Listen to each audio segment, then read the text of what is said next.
ನಮಸ್ತೆ, ವೆಂಕಟೇಶ್ ಅಂತ ಪ್ರಧಾನ ಕಾರ್ಯದರ್ಶಿ ಭದ್ರಾವತಿಯಿಂದ ಮಾತಾಡ್ತಿರೋದು. ನಿಮ್ಮ ಆಫೀಸ್ಗಳಲ್ಲಿ ಸಿಸಿ ಕ್ಯಾಮ್ರಾ ಇಲ್ಲ.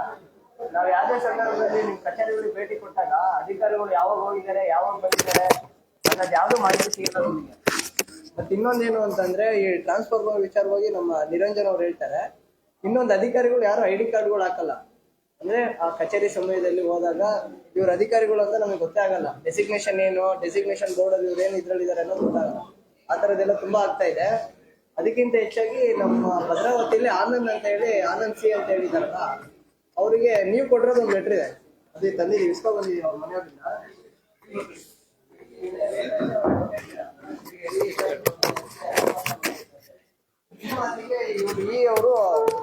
ಅವರು SC ಅವರು ನಿಮಗೆ ಲೆಟರ್ ಬರೀತಾರೆ. ಮತ್ತೆ ನೀವು ಅದಕ್ಕೆ ಸೇರಿಸಿ ಕರೆಕ್ಟಾಗಿ ಉತ್ತರ ಕೊಡ್ತೀರಾ. ಏನು ಅಂತ ನೀವು ಅವರಿಗೆ ಜಾಯ್ನಿಂಗ್ ಮಾಡ್ಕೊಳೋದಕ್ಕೆ ಇದು ಮಾಡಬೇಕು, ನಮಗೆ ಪತ್ರ ವ್ಯವಹಾರ ಮಾಡಬೇಡ್ರಿ ಅಂತ ಹೇಳಿ ವಿಷಾದನಿಯನ್ನು ತೋರಿಸಿದ್ದೀರಾ. ಅದಾದ್ಮೇಲೂ ಸಮೇತ ಇವ್ರನ್ನ ನಿಮ್ ಅವರು ಹೇಳಿದ್ದಾರೆ, ನಮ್ಮ ಹತ್ರ ರೆಕಾರ್ಡಿಂಗ್ ಇದೆ, ಇದು ರಾಜಕೀಯದಲ್ಲಿ ಒತ್ತಡ ಇರೋದ್ರಿಂದ ನಾವು ಅವ್ರಿಗೆ ಹೊರಗಡೆ ಮಾಡ್ತಾ ಇದೀವಿ, ನಮಗೆ ಇಲ್ಲಿ ಇಟ್ಕೊಳಕ್ ಬಿಡ್ತಾ ಇಲ್ಲ ಅಂತ ಹೇಳಿ ನಿಮ್ಮ ಅಧಿಕಾರಿಗಳು ರೆಕಾರ್ಡಿಂಗ್ ಇದೆ. ಅದನ್ನು ನಿಮಗೆ ಕೊಡ್ತೀವಿ ದಾಖಲೆ ಸಮೇತ. ಅವರಿಗೆ ಅಲ್ಲಿ ಕೆಲಸ ಮಾಡೋದಕ್ಕೆ ಯಾಕೆ ಅವಕಾಶ ಮಾಡ್ಕೊಡ್ತಾ ಇಲ್ಲ? ನಿಮ್ಮ ಅಧಿಕಾರಿಗಳಾಗಿರ್ಬೋದು, MLA ಆಗಿರ್ಬೋದು, ಅವ್ರ ಮಾತು ಯಾಕೆ ಕೇಳ್ತಾ ಇದ್ದೀರಾ? ಒಬ್ಬ ಪಬ್ಲಿಕ್ ಸರ್ವಿಸ್ ಕೊಡ್ತಿದ್ದಾರೆ ಅಂದಾಗ, ಪಬ್ಲಿಕ್ ಒಪಿನಿಯನ್ ಒಳ್ಳೇದಿದ್ದಾಗ ಅವ್ರಿಗೆ ಯಾಕೆ ಉಳಿಸ್ಕೊಳ್ಳೋ ಪ್ರಯತ್ನಗಳು ಮಾಡ್ತಾ ಇಲ್ಲ ಅಂತ ಇಷ್ಟೆಲ್ಲ ಇದಾವೆ. ದಯವಿಟ್ಟು ನಾವು ಒಂದು ಹಂಬಲ್ ರಿಕ್ವೆಸ್ಟ್ ಅಂತ ಅಂದ್ರೆ, ಪಬ್ಲಿಕ್ ಕಡೆಯಿಂದ ಬಂದಿರೋದು, ನಮ್ದೇನಿಲ್ಲ ವೈಯಕ್ತಿಕ. ನಾವು ಎಲ್ಲಾ ಕಡೆನೂ ವಿಚಾರಿಸಿದಾಗ, ಆನಂದ್ ಅವ್ರ ಬಗ್ಗೆ ಆಗಿರ್ಬೋದು, ಅವ್ರ ಫ್ಯಾಮಿಲಿ ಬಗ್ಗೆ, ಅವ್ರ ಕೆಲಸ ಮಾಡೋದ್ರ ಬಗ್ಗೆ ವಿಚಾರಿಸಿದಾಗ ಒಳ್ಳೆ ಒಪಿನಿಯನ್ ಬಂದಿದೆ. ಮೊನ್ನೆ JDS ಅವರು ಯಾರು ಅವ್ರನ್ನು ಸ್ಟ್ರೈಕ್ ಮಾಡಿದಾರೆ ಬಂದು ಆಫೀಸ್ ಹತ್ರ. ನಿಮ್ ಅವರು ಹುಷಾರಿಲ್ಲ ಅಂತ ಹೇಳಿ ರಜದ ಮೇಲೆ ಇದಾರೆ ಅಂತ ಹೇಳಿ ಯಾರು ಅವರು ಯಾರವರು ಯಾರು ಇನ್ಚಾರ್ಜ್ ಇದಾರಲ್ಲ, ಇವರಿದಾರಂತೆ. ಈಗ ಅವರಿಗೆ ನಮ್ಮ ಉದ್ದೇಶ ಏನು ಅಂತಂದ್ರೆ, ಅವರಿಗೆ ಅಲ್ಲಿಗೆ ಉಳಿಸ್ಕೋಬೇಕು ಅನ್ನೋ ನನ್ನ ಉದ್ದೇಶ. ಭದ್ರಾವತಿಲಿ ಯಾವ್ದಕ್ಕಾಗಿದೆ ಸರ್? ಭದ್ರಾವತಿಲಿ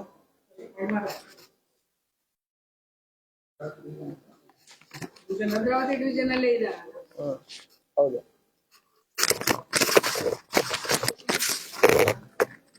ಆದೇಶಪತಿಗಳು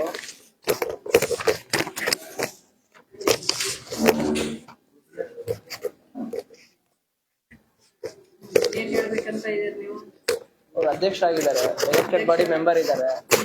ಅವ್ರಿಗೆ ಅದೇ ಜಾಗದಲ್ಲೇ ಹಾಕಿ ಅಲ್ಲಿರೋಂತ ಇದಕ್ಕೆ ಅವಕಾಶ ಮಾಡ್ಕೊಡ್ಬೇಕು. ಆದ್ರೂ ಎಲ್ಲ ವೈಲೇಷನ್ ಮಾಡ್ಬಿಟ್ಟು ಯಾವ್ದೋ ಒತ್ತಡದಿಂದ ಮಾತಾಡ್ತಿದ್ದಾರೆ ಮೇಡಮ್, ಎಲ್ಲರೂ ಮಾಡ್ತಿದ್ದಾರೆ. ಈಗ ನಾವು ಪಬ್ಲಿಕ್ ಆಗಿ ಒಳ್ಳೆ ಸರ್ವಿಸ್ ಕೊಟ್ಟಿರೋದ್ರಿಂದ ನಾವು ಅವ್ರನ್ನ ಉಳಿಸ್ಕೊಳಕ್ಕೆ ನಿಮ್ಮ ಹತ್ರ ಬಂದಿದೀವಿ. MD ಅವರು ಇವತ್ತು ಬರ್ತಾರೆ ಅಂತ ಹೇಳಿ ಚೀಫ್ ಇಂಜಿನಿಯರ್ ಹೇಳಿದ್ರು ಮೊನ್ನೆ ಶನಿವಾರ. ಅದೇ ವಿಚಾರವಾಗಿ ಇವತ್ತು ಬಂದು ನಿಮಗೆ ಭೇಟಿ ಆಗ್ಬಿಟ್ಟು ಈ ಲೆಟರ್ ಕೊಡ್ತಾ ಇದೀವಿ. ನಮಗೇನು ಅಂತಂದ್ರೆ, ಆತರ ಯಾವ್ದೇ ನೊಂದಂತ ಸಾರ್ವಜನಿಕರಿಗಾಗಿರ್ಬೋದು, ಒಬ್ಬ ಎಂಪ್ಲಾಯಿಗಾಗಿರ್ಬೋದು ಅನ್ಯಾಯ ಆಗ್ಬಾರ್ದು ಅನ್ನೋದು ನಮ್ಮ ಉದ್ದೇಶ.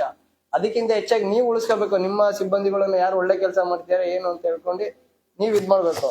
ಮತ್ತೆ ನಿಮ್ಮ ಆಫೀಸಿಂದ ಒಂದು ಲೆಟರ್ ಕಳ್ಸಿದ್ದಾರೆ, ಮೌಖಿಕ ಆದೇಶ ಅಂತ ಹೇಳಿ ಕಳ್ಸಿದ್ದಾರೆ.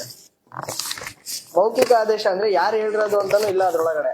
ಫೋನಲ್ಲಿ ಹೇಳಿರೋದ, ಇಲ್ಲಾಂದ್ರೆ ಫೋನಲ್ಲಿ ಏನಂತ ಹೇಳಿದೀರಾ ಅವರಿಗೆ ಇದ್ ಕೊಡ್ರಿ ಅಂತ ಹೇಳಿದೀರಾ, ನೋಟಿಸ್ ಕೊಟ್ಟು ಅವರಿಗೆ ಇದ್ ಮಾಡ್ರಿ ಅಂತ ಹೇಳಿದೀರಾ, ಇಲ್ಲ ಏನ್ ಮಾಡ್ರಿ ಅಂತ ಹೇಳಿದೀರಾ ಅಂತ ಹೇಳಿಲ್ಲ. ಒಟ್ನಲ್ಲಿ ಅವ್ರ ಮೌಖಿಕ ಆದೇಶದ ಮೇಲೆ ಅವ್ರನ್ನ ಸಸ್ಪೆಂಡ್ ಮಾಡ್ಬೇಕು ಅಂತ ಹೇಳಿ ಬಂದಿದೆ ಅಂತ ಹೇಳ್ಬಿಟ್ಟು ಅವರು ಸಸ್ಪೆಂಡ್ ಮಾಡಿದಾರಂತೆ.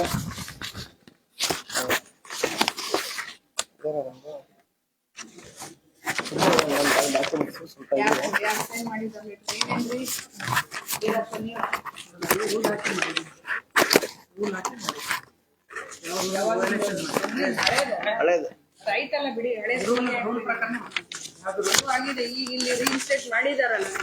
ರೀಇನ್ಸ್ಟೇಟ್ ಅದೇ ಮ್ಯಾಮ್ ಅವ್ರು ಹೇಳಿದ್ವಲ್ಲ, ಆ ಜಾಗದಲ್ಲಿ ಯಾಕೆ ಕೊಡ್ತಾ ಇಲ್ಲ ಅಂದ್ರೆ ನಿಮಗೆ ಮಾಡಿದಾರ.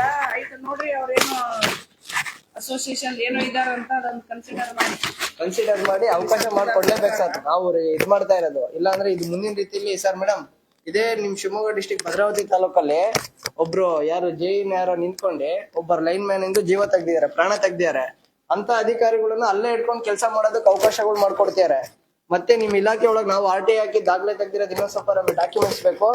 ಇವರು ರಜಾ ಇಲ್ಲಿಂದ ಮೈಸೂರಿಗೆ ಹೋಗಿದ್ರು, ಇವ್ರು ಕೆಲ್ಸದಲ್ಲಿ ಇದಾರೆ ಅಂತ ಹೇಳ್ಬಿಟ್ಟು ನಿಮ್ ಅಧಿಕಾರಿಗಳು ಹಿಂಗೆ ವೈಟ್ನರ್ ಹಾಕಿ ಇದ್ ಮಾಡಿರೋದು, ಅದೆಲ್ಲ ಡಾಕ್ಯುಮೆಂಟ್ಸ್ ನಮ್ಮ ಹತ್ರ ಇದೆ. ನಾವು ನಿಮಗೆ ತಗೊಂಡ್ ಕೊಡ್ತೀವಿ. ಮುಂದಿನ ರೀತಿಯಲ್ಲಿ ದೊಡ್ಡ ಮಟ್ಟದಲ್ಲಿ ಹೋರಾಟ ಮಾಡ್ತೀವಿ ಅದನ್ನ ಡಾಕ್ಯುಮೆಂಟ್ ಸಮೇತ. ಬಟ್ ಈ ತರದೆಲ್ಲ ಇಟ್ಕೊಂಡು ಶಿವಮೊಗ್ಗ ಭದ್ರಾವತಿಲಿ ನಡೀತಾ ಇರೋದು. ಆದ್ರಲ್ಲೂ ಬರೀ ಯಾರೋ ಒಂದ್ ಮಾತು ಹೇಳಿದ್ರು, ಲೆಟರ್ ಕೊಡ್ತಾ ಇದಾರೆ ಅಂತ ಹೇಳ್ಬಿಟ್ಟು ಉದ್ದೇಶದಿಂದ ಈ ತರ ಮಾಡಿದ್ರೆ ಯಾವ ರೀತಿಯಾಗಿ ನಿಮ್ ಸಿಬ್ಬಂದಿಗಳು ಕೆಲಸ ಮಾಡ್ಬೇಕು? ಮತ್ತೆ ನಿಮ್ಮ MLA ಅವರು ಲೆಟರ್ ಕೊಟ್ಟಿದ್ದಾರೆ ಅಂತ ಹೇಳ್ತಾರಲ್ಲ, ನಿಮ್ಗೆ ಅವರು ನೀವರು ನಮಗೆ ನೋಡಿ ಸ್ವಾಮಿ ರಾಜಕೀಯ ಒತ್ತಡ ಇದೆ, ನಮ್ಮ MLA ಹೇಳ್ತಾರೆ ನಾವು ಮಾಡಕ್ಕಾಗಲ್ಲ ಅಂತ ಹೇಳಿ ಹೇಳ್ತಾರೆ. ಮತ್ತೆ ಇವರು ಅಡ್ಮಿನಿಸ್ಟ್ರೇಟಿವ್ ಇದ್ರೊಳಗಡೆ ರಾಜಕೀಯದವ್ರು ಎಂಟ್ರಿನೇ ಆಗಂಗಿಲ್ಲ. ಆದ್ರೂ ಇವ್ರು ಲೆಟರ್ಗಳಿಗೆಲ್ಲ ಅಷ್ಟೊಂದು ಇದ್ ಮಾಡ್ತಾರೆ ಅಂತ ಅಂದ್ರೆ ಯಾವ ದಾಖಲೆಗಳು ಇಟ್ಕೊಂಡು ಅವರಿಗೆಲ್ಲ ಇದ್ ಮಾಡ್ತಾರೆ? ಯಾವ್ದು ಆಧಾರಗಳು ಇಲ್ದಲೆ ಬರೀ FIR ಆಗಿದೆ ಅಂತ ಹೇಳ್ಬಿಟ್ಟು ಇದ್ ಮಾಡ್ತಿದಾರೆ ಅಷ್ಟೇನೆ. ಯಾವ ಸೆಕ್ಷನ್ ಹಾಕಿದಾರೆ, ಏನ್ ಕೊಲೆ ಮಾಡಿದಾರ, ಕಳ್ತನ ಮಾಡಿದಾರ, ಇಲ್ಲ ಇಲಾಖೆಯಿಂದ ಏನಾರು ಮಾಡಿ, ಇಲಾಖೆಯಿಂದ ಅವ್ರ ಏನು ಮಾಡೇ ಇಲ್ಲ. ಬರೀ ಹೊರಗಡೆ ಅವ್ರು ರಜದ ಸಮಯದಲ್ಲಿ ಮಾಡ್ರೆ ಅಂತ ಇದು ನೋಡ್ರಿ. ಇವ್ರದ್ದು ಪ್ರತಿ ಶುಕ್ರವಾರ ರಜಾ ಇರುತ್ತೆ ಅಂತ ಹೇಳಿ ಇದೆ ನಿಮ್ ಇಲಾಖೆಯಿಂದ ರಜದ್ದು ಇಟ್ಕೊಟ್ಟಿದ್ದಾರೆ. ಇವ್ರು ಹಾಜರಾತಿಗಳನ್ನ ಹಾಕೋದು ಅಷ್ಟೇ. ಇವ್ರಿಗೆ ಸೈನ್ ಹಾಕಿದಾರಲ್ಲ ಅವತ್ತಿನ ದಿವಸ ಏನು FIR ಆಯ್ತಲ್ಲ ಅವತ್ತಿನ ದಿವಸ ಹಾಜರಾತಿ ಹಾಕಿದಾರೆ, ಅವ್ರು ಬಂದಿಲ್ಲ ಅಂತಾರೆ. ಸರ್ ಈಗ ನೀವ್ ಅಟೆಂಡೆನ್ಸ್ ಹಾಕಿದಿರಲ್ಲ ಅದಕ್ಕೆ ಸರ್, ನೀವ್ ಅಟೆಂಡೆನ್ಸ್ ಬಂದಿಲ್ಲ ಅಂದವನಿಗೆ ಅಟೆಂಡೆನ್ಸ್ ಹಾಕ್ಬೋದಲ್ಲ ಸರ್. ಈಗ ಬಂದಿಲ್ಲ ಮೇಡಮ್, ಒಂದ್ ನಿಮಿಷ ತಡೀರಿ. ಈಗ ಸರ್ ಈಗ ಅದೆಲ್ಲ ಏನು ಬೇಡ. ನಮ್ಮ ಉದ್ದೇಶ ಏನಿದೆ, ರೀಇನ್ಸ್ಟೆಂಟ್ ದಯವಿಟ್ಟು ಇಲ್ಲಿ ಭದ್ರಾವತಿಲಿ ಹಾಕೊಡ್ಬೇಕು ಮೇಡಮ್ ಅಷ್ಟೇ. ನಮ್ಗೇನ್ ಬೇರೆ ಇಲ್ಲ. 3 ಕಡೆ ಇದೆ, ಒಂದು BRP ಇದೆ. ಅವ್ರು ಎಷ್ಟು 22 ಕಿಲೋಮೀಟರ್. ಆಯ್ತು ಮೇಡಮ್, 10 ಕಿಲೋಮೀಟರ್ ಒಳಗಡೆನೆ ಮಾಡ್ಕೊಡ್ರಿ. ಯಾಕೆ ಅದ್ ಮಾಡಕ್ಕಾಗಲ್ಲ ಮೇಡಮ್? ಮತ್ತೆ ಶಿವಮೊಗ್ಗದಲ್ಲಿ ಹೆಚ್ಚು ಕಮ್ಮಿ ಭದ್ರಾವತಿ ಒಳಗಡೆ 24 ಪೋಸ್ಟಿಂಗ್ ಖಾಲಿ ಇದಾವೆ. ಯಾವ್ದು CST ಒಳಗಡೆ, RST ಒಳಗಡೆ 16 ಪೋಸ್ಟಿಂಗ್ ಖಾಲಿ ಇದಾವೆ. ಆನ್ವೇರಿಲಿ ಇವ್ರು ಪೋಸ್ಟಿಂಗ್ ಹಾಕಿದಾರಲ್ಲ ಅಲ್ಲಿ 2 ಪೋಸ್ಟ್ ಖಾಲಿ ಇರೋದು. ಅಂತ ಕಡೆ ಇವ್ರ ಅಧಿಕಾರಿಗಳು ಹಾಕ್ತಾರೆ. ಇಲ್ಲಿ 24 ಜನ ಖಾಲಿ ಇದೆ ಅಂತ ಕಡೆ ಹಾಕದ್ ಬಿಟ್ಬಿಟ್ಟೆ ಇವ್ರು ಯಾರ್ದೋ ಮಾತು ಕೇಳ್ತಾರೆ ಅಂದ್ರೆ. ನೋಡಿ ಬೇರಪ್ಪ, ಯಾವಾಗ ಬರ್ತಾರ ನಿಮ್ ಈ ರಜೆ ಮೇಲಿಂದ? ಆಯ್ತು ಬರ್ತಾರ 31st ನಂತರ ನಿಮ್ ಈ ಜೊತೆ ಡಿಸ್ಕಸ್ ಮಾಡಿ ನಿಯರೆಸ್ಟ್ ಎಲ್ಲಿದೆ ಹಾಕೊಡಿ. ಸರಿ ಮೇಡಮ್, ಅದೊಂದು ರೈಟಿಂಗ್ ಎಲ್ಲ ಕೊಟ್ಬಿಡಿ ಮೇಡಮ್ ಅವರಿಗೆ. ಬಾಯಿ ಮಾತಲ್ಲಿ ಹೇಳಿದ್ರೆ ಅವ್ರೇನು ಕೇಳಲ್ಲ ಅನ್ಸುತ್ತೆ. ಎಲ್ಲ ಕಚೇರಿಯಲ್ಲಿ CCTV ಕಡ್ಡಾಯ ಇರಬೇಕು ಮೇಡಮ್. ಆಮೇಲೆ ID ಕಾರ್ಡ್ಗಳು ನಾವು ಭದ್ರಾವತಿಗೆ ಹೋದಾಗ ಯಾರೇ ಒಬ್ಬ D ಗ್ರೂಪ್ ನೌಕರರಿಂದ ಹಿಡಿದು ಯಾರು ID ಕಾರ್ಡ್ ಇರುತ್ತೆ. ಅದು EA ಆಗ್ಲಿ ನಿಮ್ಮ CS ಆಗ್ಲಿ SC ಅಲ್ಲ, SC ಆಮೇಲೆ ಚೀಫ್ ಇಂಜಿನಿಯರ್ ಪ್ರತಿಯೊಬ್ಬರು ಹಾಕೋಬೇಕು, ಇನ್ಕ್ಲೂಡಿಂಗ್ ನೀವು ಹಾಕೋಬೇಕಾಗತ್ತೆ ರೂಲ್ಸ್ ಪ್ರಕಾರ ಕಾನೂನಲ್ಲಿ. ದಯವಿಟ್ಟು ನೀವು ID ಕಾರ್ಡ್ ವ್ಯವಸ್ಥೆ ಮಾಡಿ.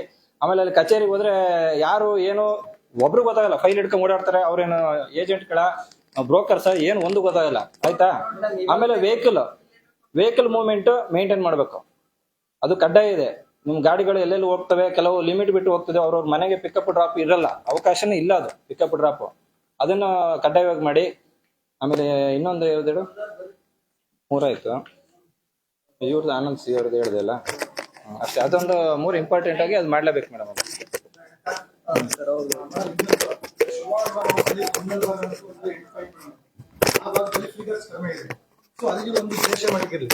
ಒಂದು ಸ್ಟೇಷನ್ ಮಾಡ್ಲಿಕ್ಕೆ ಸಾಕಷ್ಟು ಪ್ರಯತ್ನ ಮಾಡ್ತಿದ್ದಾರೆ. ಅಲ್ಲಿ ಜಾಗ ಸಿಕ್ಕಿಲ್ಲ ಅಂತ ಒಂದು ರೀಸನ್ಸ್ ಹೇಳ್ತಾ ಇದ್ದಾರೆ.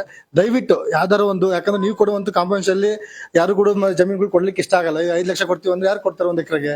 ಹಾಗಾಗಿ ಒಂದು ನಿಮ್ಮದೇ ಒಂದೊಂದು ಗುರುತಿಸಿ ಒಂದು ಐಡೆಂಟಿಫೈ ಮಾಡಿ ಅಲ್ಲೊಂದು 10 ಎಕರೆ ಬೇಕಂತ ಹೇಳಿದ್ರು. ನಾವು AW ಹತ್ರ ಮಾತಾಡಿದ್ವಿ. ಒಂದೆಲ್ಲ 5 ಎಕರೆನ ಬೇಕಂತ ಹೇಳಿದ್ರು. ಬಟ್ ಅಲ್ಲೇ ಈಗಿನ ಪರಿಸ್ಥಿತಿಯಲ್ಲಿ ಅಲ್ಲಿ ಕೊಡುವಂತವ್ರು ಯಾರಿಲ್ಲ. ಶಿವಮೊಗ್ಗದಲ್ಲಿ ಆ ಸೈಡ್ ಅದು ಎಂಡ್ ಆಫ್ ದಿ ಪಾಯಿಂಟ್ ಅದು ಆಕ್ಚುಲಿ. ಅದು ಅಂದ್ರೆ ಆ ಭಾಗದಿಂದ ಕೊಮ್ಮಲ್ ಒಂದೇ ಅಂತಲ್ಲ ಮೇಡಮ್, ಅಲ್ಲಿ ಅಬ್ಲಿಗೆರೆ ಬರುತ್ತೆ, ಸಾಕಷ್ಟು ಗ್ರಾಮಗಳು ಬರ್ತವೆ ಅಲ್ಲಿ. ಯಾಕಂದ್ರೆ ಎಂಡ್ ಪಾಯಿಂಟ್ ಏನೇ ನಾವು ಹೊಸ TCಗಳು ಟ್ರಾನ್ಸ್ಫರ್ಗಳು ಹಾಕೊಂಡ್ರು ಇಲ್ಲಿ ಫೀಡರ್ ಅಲ್ಲಿ ಲೋಡ್ ಇಲ್ಲ ಅಂತ ಅಂದಾಗ ಅಲ್ಲಿ ಹೆಂಗ್ ಬರುತ್ತೆ?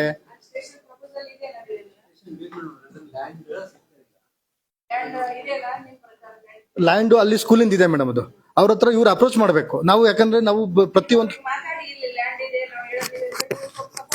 ಖಂಡಿತ ಮೇಡಮ್ ನಾವು ಮಾಡ್ತೀವಿ. ಯಾಕಂದ್ರೆ ರೈತರಿಗೆ ಒಳ್ಳೇದಾಗ್ಬೇಕಲ್ವಾ, ಅದಕ್ಕೋಸ್ಕರ. ಮತ್ತೆ ಇನ್ನೊಂದು, ಈಗ ಮಳೆಗಾಲ ಸ್ಟಾರ್ಟ್ ಆಯ್ತು ಈಗ. ಸೊ ಈಗ ಏನ್ ಮಾಡ್ತಾರೆ, ಈಗ ಲೈನ್ ಮ್ಯಾನ್ಗಳು ಏನ್ ಮಾಡ್ತಾರೆ, ಈಗ ಜಂಗಲ್ ಕಡೆಗೆ ಹೋಗುವಂಥದ್ದು ಮಾಡುವಂತದ್ದು ಈಗ ಹೋಗ್ತಾರೆ. ಬಿಫೋರ್ ಮುಂಚೆನೆ ಹೋದ್ರೆ ಆ ಒಂದು ಪ್ರಾಬ್ಲಮ್ಗಳು ಎಲ್ಲ ಕಟ್ ಆಗುತ್ತೆ. ಯಾಕಂದ್ರೆ ಏನೋ ಒಂದು ಸ್ಟಾರ್ಟ್ ಆಗುವಂಥದ್ದು ಈ ಟೈಮಲ್ಲಿ, ಯಾಕಂದ್ರೆ ರೈನಿ ಸೀಸನ್ ಅಲ್ಲಿ ಅವೆಲ್ಲ ಆಗ್ತವೆ. ಕೆಲವು ಕಡೆ ಜಂಗಲ್ಸ್ ಈಗಲೂ ಇದಾವೆ.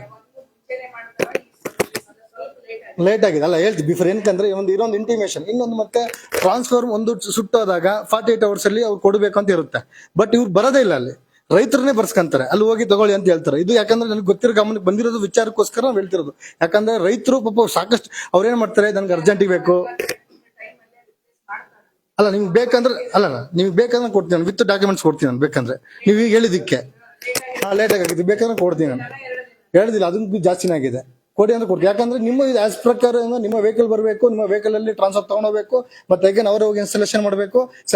ಆಸ್ ಪರ್ ಇದು ಏನೋ ಆದೇಶ ಸುತ್ತೋಲೆ ಪ್ರಕಾರ ಇದಿದೆ. ಇದು ಇದುವರೆಗೂ ನಮ್ಮ ಭಾಗದಲ್ಲಿ ಎಲ್ಲೂ ಕಂಡು ಬಂದಿಲ್ಲ. ಆಯ್ತು, ಖಂಡಿತ, ಓಕೆ. ಬಟ್ ಇವೆಲ್ಲ ದಯವಿಟ್ಟು ಅಧಿಕಾರಿಗಳು ಸ್ವಲ್ಪ ಹೇಳ್ಬಿಟ್ಟು ಅಲ್ಲಿ ನಿಮ್ಗೇನಪ್ಪ ಸಾರ್ವಜನಿಕ ಒಳ್ಳೇದಾಗಬೇಕಷ್ಟೇ. ಆಮೇಲೆ ಮೇಡಮ್ ಫೈನಲ್ ಆಗಿ ಆ ಪವರ್ ಮ್ಯಾನ್ ಹುದ್ದೆಗಳು ಇರ್ತಾವಲ್ಲ ಡಿ ಗ್ರೂಪ್ ಲೋಯೆಸ್ಟ್ ಅವ್ರಗಳಿಗೆ ಫೇಸ್ ನೋಡ್ಬಿಟ್ಟು ಅಟೆಂಡೆನ್ಸ್ ಆಗ್ತಿದ್ದಾರೆ SO ಗಳು. ಅವ್ರ ಫೇಸ್ ಡ್ಯೂಟಿಗೆ ಯಾರು ಬಂದಿದ್ದಾರೆ ಅವ್ರು ನೋಡ್ಬಿಟ್ಟು ಅಟೆಂಡೆನ್ಸ್ ಹಾಕಿದ್ರು. SO ಅವರು ಅಟೆಂಡೆನ್ಸ್ ಹಾಕಿ ಪವರ್ ಮ್ಯಾನ್ ಗಳಿಗೆ ಅದನ್ನ ಬಂದ್ ಮಾಡಿಸಿ ಅವರಿಗೂ ಸೈನ್ ಮಾಡುವಂತ ಅವಕಾಶ ಕೊಡ್ಬೇಕು. ಈಗ ಡ್ಯೂಟಿ ಬಂದಿದ್ರೆ ಅವರು ಸೈನ್ ಮಾಡ್ಬೇಕು. ಸುಮ್ಮನೆ SO ನೋಡ್ಬಿಟ್ಟು ಫೇಸ್ ಮಾಡಿ. ಈಗ ನಾಳೆ ದಿನ ಒಂದ್ 4-5 ಜನ ಇರ್ತಾರೆ, ನಾನೇ ಮಿಸ್ ಆಗ್ಬಿಟ್ಟು ಬೇರೆಯವ್ರಿಗೆ ಅಟೆಂಡೆನ್ಸ್ ಹಾಕ್ಬಿಟ್ಟು ಇವ್ರಿಗೆ ಅಟೆಂಡೆನ್ಸ್ ಇಲ್ಲ ಅಂತ ತೆಗೆದ್ಬಿಟ್ರೆ ಅವ್ರು ಡ್ಯೂಟಿಯಲ್ಲಿ ಇರ್ತಾರೆ, ಅಲ್ಲ ಅಟೆಂಡೆನ್ಸ್ ಇರಲ್ಲ. ಇವೆಲ್ಲ ತಪ್ಪು ನಡಿಬಾರ್ದಂತ ನಾವು ನಿಮ್ಮಲ್ಲಿ ಒಂದು ಮನವಿ ಮಾಡ್ತಿದ್ದೀವಿ. ದಯವಿಟ್ಟು ಅದನ್ನು ಮಾಡ್ಕೊಡಿ. ಡ್ಯೂಟಿಗೆ ಬಂದಿಲ್ಲ ಅಂದ್ರೂ ಸೈನ್ ಹಾಕಿರ್ತಾರೆ. ಹೌದು, ಪವರ್ ಮ್ಯಾನ್ ಗಳಿಗೆ ಸಿಗ್ನೇಚರ್ ಮಾಡ್ಲಿಕ್ಕೆ ಅವಕಾಶ ಕೊಡ್ಬೇಕು. ಈಗ ಅವ್ರು ಮಾಡ್ತಾ ಇಲ್ಲ. ಜಸ್ಟ್ ಈಗ ನಾನೇ ಈಗ ಪವರ್ ಮ್ಯಾನ್ ಬಂದ್ರೆ ನೀವು SO ಆದ್ರೆ ನೀವು ಅಟೆಂಡೆನ್ಸ್ ಅಪ್ಲೈ ಮಾಡೋದು ಬರೆಯೋದು ಕಳ್ಸೋದು, ನಮ್ಗೆ ಅವಕಾಶ ಕೊಡ್ಬೇಕು. ಅಲ್ಲಿ ಮೇಂಟೈನ್ ಮಾಡ್ತಿಲ್ಲ ಕೇಳಿ, ಇಲ್ಲಿ ಇದಾರಲ್ಲ ಇವರು, ದಯವಿಟ್ಟು ಅದನ್ನ ಮೇಂಟೈನ್ ಮಾಡ್ರಿ. ಕೇಳಿ ಆ ಸೈನ್ ಯಾರು ಹಾಕಿರೋದು, ಅಟೆಂಡೆನ್ಸ್ ಯಾರು ಕೊಟ್ಟಿರೋದು ಕೇಳಿ. ಯಾರು ಸರ್ ಕೊಟ್ಟಿರೋದು? ಅವತ್ತು ಬಂದಿದ್ದಾರೆ ಒಂದು ಡ್ಯೂಟಿಗೆ. ಅಲ್ಲ ಅದಕ್ಕಿಂತ ಮುಂಚೆ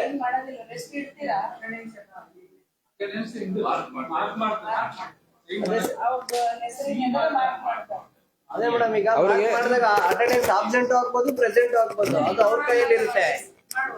ಅದನ್ನ ಮಾಡ್ರಿ. ಈಗ ನಾವು ಕೊಟ್ಟಿರೋ ಮನವಿನೆಲ್ಲ ದಯವಿಟ್ಟು ಆದಷ್ಟು ಬೇಗ ಪೂರೈಸ್ರಿ. ನಾವು ಮತ್ತೆ ನಿಮ್ಮ ಕಚೇರಿಗಳಿಗೆ ನಮ್ಮ ಪಕ್ಷದಿಂದ ಜನರಿಗೋಸ್ಕರ ಸಾರ್ವಜನಿಕೋಸ್ಕರ ಅಭಿಯಾನ ಮಾಡ್ತಾ ಇರ್ತೀವಿ. ಅಂತವರಿಗೆ ಈಗ ನಿಮ್ಗೆ ಕೊಟ್ಟಿರೋದ್ರಲ್ಲಿ ಮತ್ತೆ ಅಶಿಸ್ತು ಕಂಡು ಬಂತಂದ್ರೆ ಅದ್ರ ವಿರುದ್ಧ ಏನು ಪ್ರಕರಣ ದಾಖಲಿಸುವಂತ ನಮ್ಮ ಪಕ್ಷದಿಂದೆಲ್ಲ ನಾವು ಮಾಡ್ತೀವಿ ಮುಂದಿನ ದಿನಗಳಲ್ಲಿ. ಧನ್ಯವಾದ ಮೇಡಮ್. ಆನಂದ್ ಅವ್ರ ವಿಚಾರವಾಗಿ ಒಂದು ಲೆಟರ್ ಕೊಟ್ಬಿಡಿ.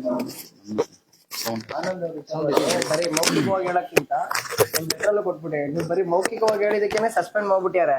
ಈ ಮೌಖಿಕವಾಗಿ ಹೇಳಿದ್ರೆ ಅವ್ರೇನ್ ಇದ್ ಮಾಡಲ್ಲ, ರಿಜೈನ್ ಇದ್ ಮಾಡಲ್ಲ. ದಯವಿಟ್ಟು ರೈಟಿಂಗ್ ಅಲ್ಲೇ ಅವ್ರಿಗೆ ಕೊಟ್ಬಿಟ್ಟು ಇಲ್ಲೇ ಭದ್ರಾವತಿಲೇ ಒಂದು 10 ಕಿಲೋಮೀಟರ್ ಒಳಗಡೆ ಎಲ್ಲರೂ ಒಂದ್ ಕಡೆ ಹಾಕೋದಕ್ಕೆ. ಮತ್ತು ಟ್ರಾನ್ಸ್ಫಾರ್ಮರ್ ಅಷ್ಟೇ ಮೇಡಮ್, ಟ್ರಾನ್ಸ್ಫಾರ್ಮರ್